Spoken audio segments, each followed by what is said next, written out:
এই জঙ্গলটা আজ অস্বাভাবিক, বাতাসেও যেন ভয় লুকিয়ে আছে। এইটা আবার কি? এত বড় দানব আমি জীবনে দেখি নাই।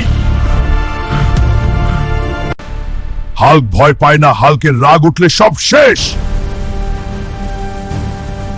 ও আমার দিকে দৌড়ে আসতেছে, সাবধান হতে হবে।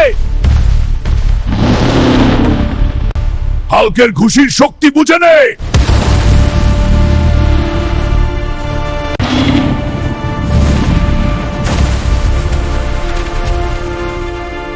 শক্তি ও পিছু হটতেছে, হাল্ক জিততে চলেছে।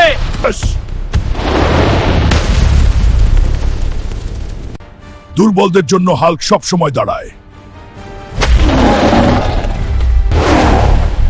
ভিডিওটি ভালো লাগলে লাইক আর সাবস্ক্রাইব করে দাও বন্ধুরা।